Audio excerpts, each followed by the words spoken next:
Salut tout le monde, je vous retrouve dans une vidéo bullet journal pour tout simplement faire la migration de ce bullet journal qui est quasiment fini, donc qui a contenu les années 2018 et le début 2019 à ce tout nouveau cahier, donc qui va recevoir au moins le reste de l'année 2019. Donc je vais juste revenir rapidement sur donc cette année, ce début d'année 2019 pour revenir un petit peu sur ce que j'avais fait et ce que je compte faire dans le nouveau. Alors, il y a des choses que j'ai bien aimées dans celui-ci, mais des choses que j'ai moins aimées. La première chose, c'est le choix des couleurs que j'ai faites, puis même l'espèce de zigouigoui là que j'ai fait pour ma page d'accueil était assez j'ai pas du tout aimé, mais je comptais faire les choses différemment, en tout cas dans le nouveau. Ici, donc comme vous pouvez voir, j'avais choisi donc 3 couleurs différentes qui étaient pas forcément les plus harmonieuses les unes avec les autres, et donc du coup j'ai décidé de faire différemment dans le prochain. Pareil, le futur log, donc cette disposition en verticale, je vais changer, je vais vous montrer tout à l'heure comment je compte faire, mais je compte garder en tout cas chacun des mois, mais je vais en mettre donc 4 par feuille. Je vais enlever tout ce qui est anniversaire, que je vais mettre vraiment sur une page à elle toute seule, donc qui va contenir tous les anniversaires du mois, enfin de l'année en tout cas en question. Par contre, je vais garder évidemment tout ce qui est les notations, donc les congés, machin, etc. Tous les rendez-vous que je peux prendre pour le mois. Celui-ci, c'était donc une page que je vais garder, mais que je vais un petit peu modifier. Donc ça, c'était pour ceux qui ne savaient pas, donc tout ce qui concerne les rendez-vous ici 2019, donc pour les mois qui ne sont pas ici dans le futur log. En général, du coup, je mets mes futurs rendez-vous plutôt à ce niveau-là, mais s'ils sont trop en avance, je les mets là-dedans juste en cochant le mois en question et en n'oubliant pas la date à laquelle c'est.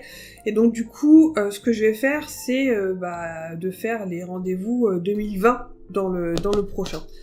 Celui-ci, je vais le garder, donc c'est un petit mémo concernant les espacements, la grille, etc. Quand vous voulez faire des quarts ou des tiers et tout ça, c'est quand même hyper pratique.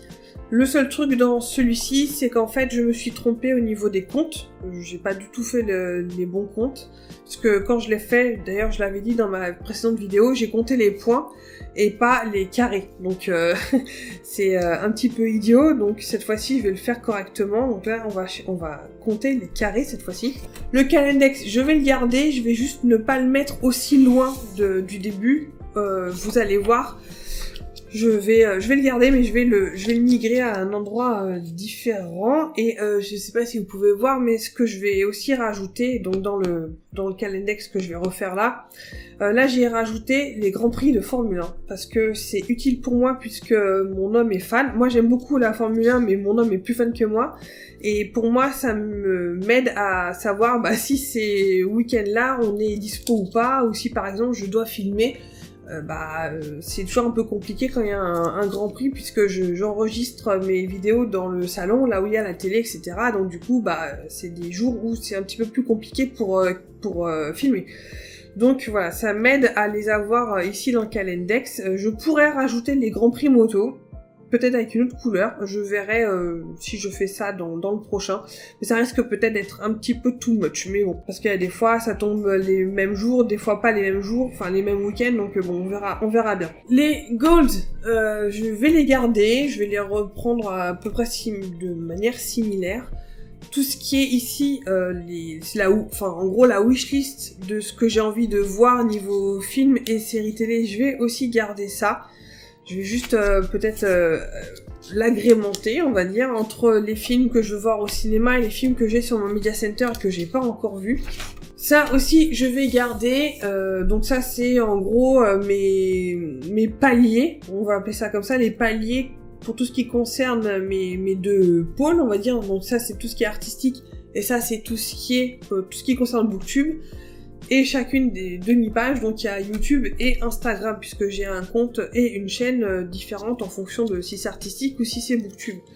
Donc là, comme vous pouvez voir, je n'ai absolument rien, noté. Pour vous dire, en gros, il faudrait juste que je mette la date à laquelle j'ai atteint tel palier. Vous connaissez les algorithmes de YouTube et d'Instagram, ces algorithmes sont vraiment pourris, ce qui fait que en fait, pour vous dire la vérité, je stagne depuis facilement 1 an et demi, que ce soit sur YouTube ou sur Instagram. Donc voilà, ça c'est dit. Ensuite on passe aux lectures. J'ai abandonné ce mode-ci puisqu'en fait c'était, je sais pas, déjà le truc des couleurs, bon bref voilà, c'était pas top. Et puis aussi, vous allez voir dans le haut, j'ai essayé de pencher vers un layout, une disposition un peu plus traditionnelle avec la bibliothèque, avec les faux livres dans lesquels vous notez les livres que vous avez vus. En fait, moi, mes lectures, je les note surtout sur un fichier Google Doc, donc du coup, bon, c'est un petit peu redondant, même si, je vous avoue, j'ai plein de choses redondantes entre mes bullet journaux et puis aussi toutes les applications, par exemple, pour suivre les épisodes de séries télé que je peux suivre. Donc du coup voilà, mais ça fait, je crois que je peux vous montrer un petit peu voilà, ça c'était mes lectures donc de l'année précédente, et il y en a certaines que j'ai oublié de mettre. Quand on lit plusieurs tomes de BD de la même saga, bah on va pas les mettre tous les uns après les autres. Enfin, c'est un petit peu compliqué à savoir comment est-ce qu'on agrémente les choses. Cette page-là, les thèmes et les quotes, je vais peut-être la garder, mais sous une autre forme, je sais pas encore. Je verrai bien. Je l'ai pas mise dans mon nouveau bullet journal. Je verrai comment je la rajoute. Je sais pas encore, je dois vous avouer. Et là, on passait donc au mois de janvier. Je vais pas vous faire une petite review ici de mon mois d'avril, pardon. Je vais vous montrer ça, ce que j'ai changé entre le mois d'avril et le mois de mai, au moment où je ferai le Plan With Me du mois de mai. Je pense que je vais le filmer dans la suite, mais je vais pas vous montrer ça maintenant. Bref. Alors, dans ce bullet journal, j'ai aussi fait des tests, à savoir quel stylo il fallait mieux utiliser, donc en fond noir, et qu'est-ce qui marquait le mieux avec donc le blanc et le doré. Donc avec les noirs, les différents stylos que j'ai ici à essayer, je peux vous montrer vite fait. Par exemple ici vous avez le Tombow noir que j'ai ici, le Tombow que vous connaissez tous. Ici j'ai le Sharpie qui est en fait un espèce de gros stylo, enfin c'est un stylo permanent, voilà, un marqueur permanent. J'ai ici les Collines, qui est en fait une espèce de peinture, c'est de l'aquarelle, en fait de l'aquarelle liquide comme ça. Ensuite j'ai un Sign Pen, un Kuretake, donc ça c'est le Kuretake que tout le monde à peu près utilise, que j'essaie de retrouver. Où est-ce que tu es, petit Kuretake? Peut-être sur le côté, ah voilà. C'est celui-ci, le Kuretake qui permet de faire un peu de calligraphie. J'ai ici le Zig calligraphie qui en fait celui-ci c'est un stylo pour faire de la calligraphie, donc avec une pointe biseautée.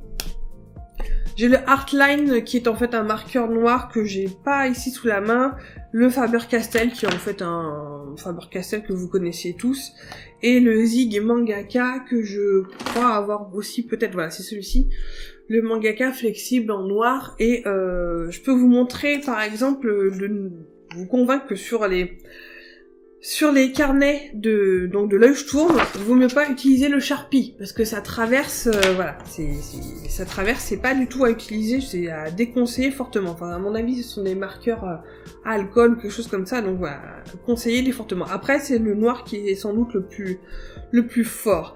Et donc ce que je peux voir c'est que les plus intéressants ce sont sans doute donc le Zig Mangaka, celui-ci. C'est c'est pas celui-là, le Sign Pen, voilà, c'est celui-là, le Sign Pen de Pilote, qui est ici, le Sign Pen. Et le Lécoline est pas trop mal, je dois dire, et sinon le Zig Calligraphie, c'est celui que je vous ai montré. Ces trois-là, comme vous pouvez voir, ce sont ceux qui ont un noir le plus noir, et sans doute qui ont un rendu assez intéressant. Alors pour le doré, j'ai utilisé ces deux-là.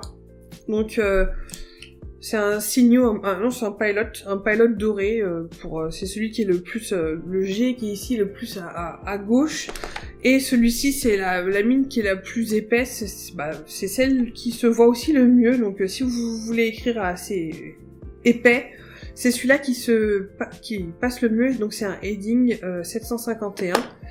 Et pour les blancs, j'en ai essayé plusieurs. Donc j'ai essayé, voilà. Donc j'ai essayé le Signo Uniball, qui des fois se voit, des fois se voit pas. C'est un peu, voilà, bof. J'avais pas de Sakura sous la main, c'est bizarre parce que normalement j'en ai dans ma bibliothèque, sur mon bureau. Il y a aussi toujours le Signo Uniball, le Bro, donc c'est le gros si vous voulez par rapport au fin. Et le Posca, donc ça c'est le Posca PC1M, c'est celui qui a une pointe en triangle qui est plutôt pas mal, c'est celui que je préfère pour écrire en blanc. Et l'avantage c'est qu'il se voit bien, le Posca par contre il faut vraiment pas oublier de le recharger, en fait de le réactiver parce que sinon vous verrez absolument rien de ce que vous ferez quoi. Et vous pouvez voir un petit peu ce que ça donne en fonction de chaque feutre noir qui est en dessous. Voilà, maintenant on va passer à l'autre. Donc ce nouveau bullet journal, c'est toujours un Leuchtturm parce que j'aime bien la qualité de ce carnet, j'aime bien les couleurs qui sont avec. Maintenant j'avoue que maintenant qu'il y a beaucoup d'autres marques qui font des carnets avec des pointillés, je verrai si peut-être le prochain, je vais pas me laisser tenter par une autre marque. Mais bon, pour l'instant, les Leuchtturm font de très bons carnets, les pointillés c'est la vie, donc on continue là-dessus. Alors, j'ai remarqué qu'ils avaient changé le layout, je peux vous montrer entre mon ancien et le nouveau. Ils ont un petit peu changé par rapport aux pages habituelles, par exemple. Voilà, vous pouvez voir que là, par exemple, c'était tout encadré, et là, c'est pas du tout encadré. Ils ont changé un petit peu même les polices, etc. J'aime bien la nouvelle disposition, là. Ici, on perdait un petit peu de place sur les côtés à cause du cadre. Maintenant, l'index, c'est pas forcément le truc, en général, que j'utilise. Tiens, je suis en train de me rendre compte que j'ai oublié de mettre le planning annuel des taxes. Ce serait un truc qu'il faudrait que je rajoute. J'ai déjà préparé au brouillon, au crayon de papier, donc comme vous pouvez voir, mes pages avec les clés que je vais faire ici. Donc la petite page d'accueil. Alors pour ce bullet journal, je vais utiliser essentiellement ces feutres et ces stylos là. Je vais vous les présenter. Donc là c'est le Sign Pen qui va me permettre de faire les zones noires. Donc c'est un truc, un stylo de chez Pilote. J'ai utilisé donc ce Kuretake qui est un Tombow. Non, je dis un Kuretake mais non c'est un Tombow, un calligraphie pen. Donc c'est un qui permet de faire comme son nom l'indique de la calligraphie. Je vais tester celui-ci, donc c'est un Sakura graphique, c'est-à-dire que contrairement à un autre qui est ici, un fine liner classique, qui a une pointe comme ça, une pointe fine, celui-ci permet de faire voilà, un petit peu plus épais. C'est pas encore un brush pen quoi, mais ça reste, je pense que ça peut être équivalent au Tombow Fudenosuke. Sinon, je vais utiliser les Staedtler, donc dans les pointes, je sais pas encore lesquelles je vais utiliser, donc du coup je prends tout, donc il y a 0.1, 0.3, 0.5 et 0.7. Mon ancien Staedtler commençait à...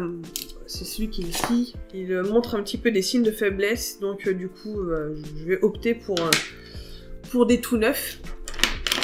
Évidemment, un bic et une gomme ici. Pour le blanc, je pense que je vais utiliser le Posca. Je vais essayer de voir si ça fonctionne ou pas. Et pour les feutres et les couleurs, je vais utiliser ces deux Crayola Super Type. Donc je vais rester vraiment que sur ces deux-là. Donc une espèce de gris bleu que j'aime bien et un espèce de gris vert. Voilà, donc des couleurs assez délavées, pas trop flashy. Donc voilà, je vous propose qu'on y aille tout de suite. Alors c'est parti pour cette migration, donc évidemment je commence par les clés et cette fois-ci je n'ai pas fait ce que j'ai fait les fois d'avant, c'est-à-dire récupérer la petite fiche Bristol en fait sur laquelle j'avais noté mes anciennes clés et les anciens codes couleurs que j'utilisais puisque tout simplement c'est plus forcément celle-là que j'utilise maintenant. J'avais envie d'un petit peu de changement, donc voilà. Donc j'utilise ce V-Pen qui est assez large et je pense que j'aurais peut-être pas dû utiliser ce stylo pour écrire parce que justement il est un petit peu trop épais. Et comme vous pouvez voir, j'ai utilisé le Posca pour écrire en blanc et je peux vous dire que a posteriori c'était pas non plus la meilleure idée du siècle puisque le noir a absorbé le blanc. Je sais pas si ça se voit à l'écran mais ça absorbe complètement la couleur.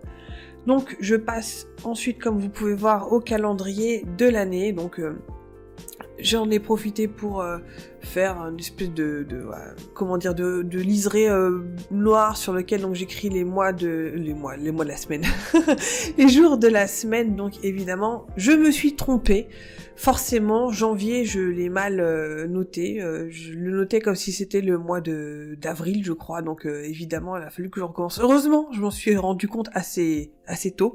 Donc voilà, même si ça fait, je sais plus combien de temps, 3 ans ou plus 4 ans que je fais des bullet journal, bah on continue à se viander royalement. Donc ça arrive, hein, les erreurs, etc. Mais c'est pas grave, ça fait partie du jeu. Bah vous pouvez voir une nouvelle page que j'ai décidé de mettre dans ce bullet journal, c'est la page des calendriers. C'est la page des anniversaires, je vais y arriver. La page des anniversaires, puisque d'habitude, c'est les anniversaires, je les mettais dans le future log, et puis bah, je me suis dit ça pourrait peut-être être mieux de les rassembler tous en une seule page. Et donc là, ce que je vous disais, c'est que j'ai mis Calendex. À la base, le Calendex était beaucoup plus loin dans mes pages, et je me suis dit il valait peut-être mieux le mettre plus au début pour pouvoir justement un petit peu mieux organiser tout ce qui est et rendez-vous et puis les dates de choses importantes quoi. Donc bon, ça c'est sans doute, je pense, les pages qui prennent le plus de temps à faire toutes les séparations, parce que ensuite je mets les chiffres de chaque jour comme vous pouvez voir. Et ensuite, je fais une délimitation par semaine. Et en plus, voilà, une autre erreur de ma part, comme vous pouvez voir, c'est que j'ai fait un jour trop court. Je m'étais arrêtée à 30 jours, j'ai mal calculé mon coup. Ce qui fait que, voilà, il a fallu que je fasse les choses différemment. J'ai un petit peu rattrapé le coup après, donc ça, je me suis servi évidemment du Calendex que j'avais fait dans mon ancien bullet journal pour pouvoir mettre chaque semaine au bon endroit.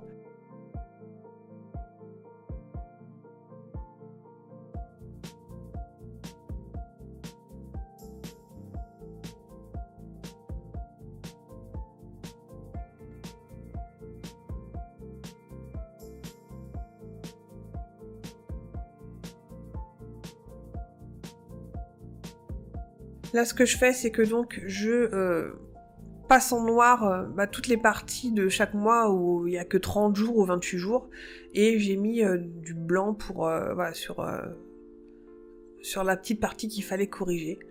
Voilà, un petit peu de fausse calligraphie pour le Calendex. Ça fait la blague. Et on passe ensuite donc au future log. Et là, comme je vous disais, j'ai pas du tout fait la même disposition que les fois d'avant. J'ai fait ça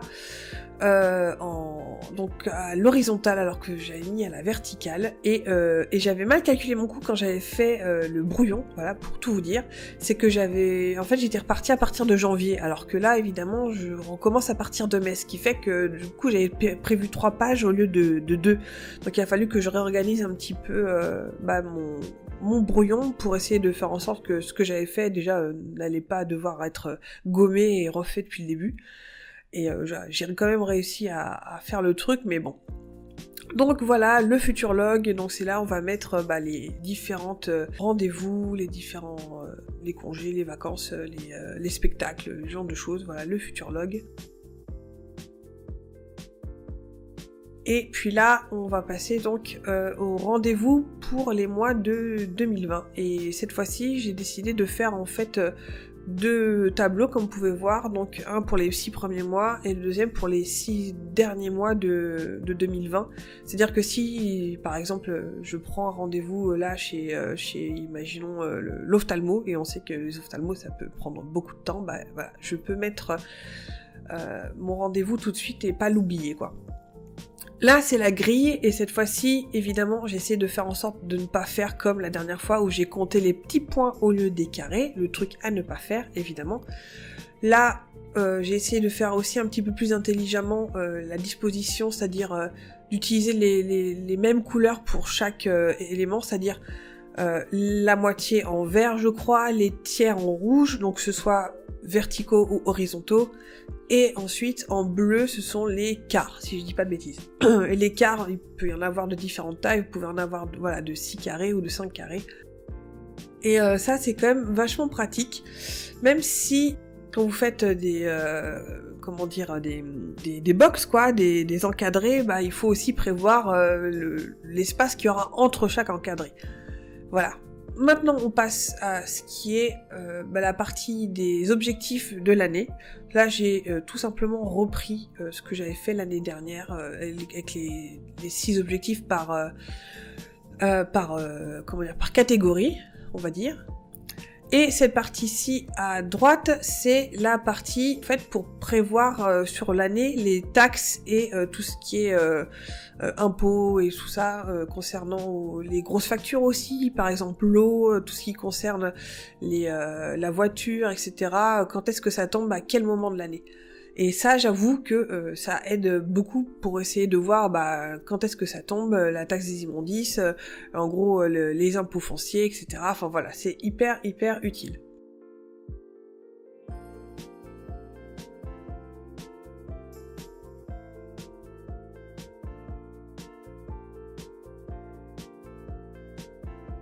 Là, on passe à la partie un peu plus entertainment, on va dire, donc tout simplement les films et les séries télé. Alors ça, j'ai tout simplement repris ça de la même page que j'avais fait dans mon bullet journal précédent. Donc là, ce que j'ai mis comme film et séries télé, c'est ce que j'ai mis dans le truc d'avant. Cette partie-là, c'est pour la wishlist de l'année. Donc on verra comment je la remplis. À mon avis, sincèrement, je pense que ce sera une page que je remplirai pas des masses. Bref.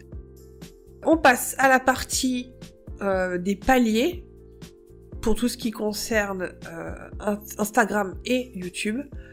Donc la page de gauche, ça concerne mes chaînes et mes comptes artistiques, donc tout ce qui concerne mes dessins, etc. Donc c'est Art of Kodalea. Et la partie à droite, ça concerne donc ma partie Booktube. Et donc pareil, je l'ai scindé en deux, avec en haut tout ce qui concerne, je crois que c'est YouTube, et en bas c'est Instagram. Et donc du coup j'ai mis pour chacune des espèces de Polaroid là que vous voyez, tout simplement un palier différent que je voudrais atteindre, on va dire. Et je me laisse une petite place pour noter la date à laquelle j'aurai atteint ce palier là. Alors pour vous dire la vérité, je l'avais donc dans mon bullet journal d'avant et je l'ai jamais rempli, tout simplement parce que j'ai jamais atteint ces paliers-là. Même le premier, je l'ai pas atteint. Donc, mais bon, on verra l'année. On est en cours d'année, mais bon, là, il reste encore pas mal de mois, sait-on jamais. Donc voilà, ça me permet un petit peu de voir. Peut-être que je pourrais mettre des paliers un petit peu plus petits.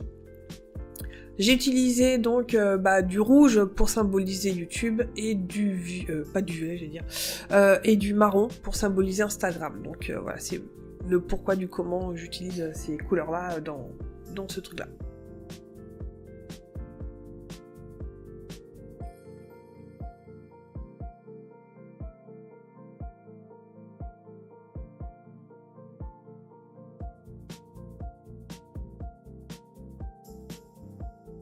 On reprend maintenant donc la partie, là c'est tout ce qui concerne la bibliothèque, comme vous pouvez voir, donc ce sont des livres, je crois qu'on voit ce truc-là sur à peu près tous les bullet journaux, et je l'avais encore jamais fait, je me suis dit écoute, pourquoi pas, je ne sais pas si j'arriverai à le remplir correctement, on verra bien, mais voilà, j'ai ma petite bibliothèque tranquillou comme ça, et on verra comment elle se remplit.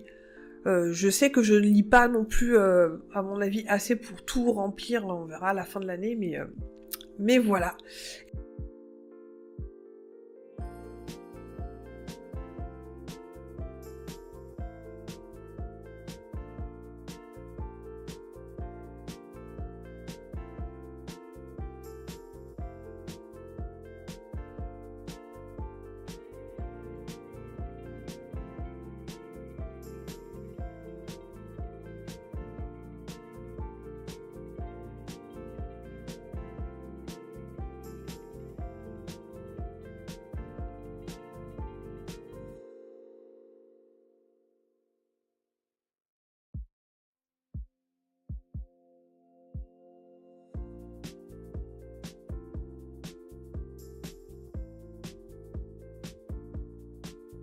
Et c'est la dernière page de cette mise en place de 2019. La suite, ce sera pour la mise en page du mois de mai. Et je vous souhaite une très bonne journée et je vous dis à très bientôt dans une nouvelle vidéo.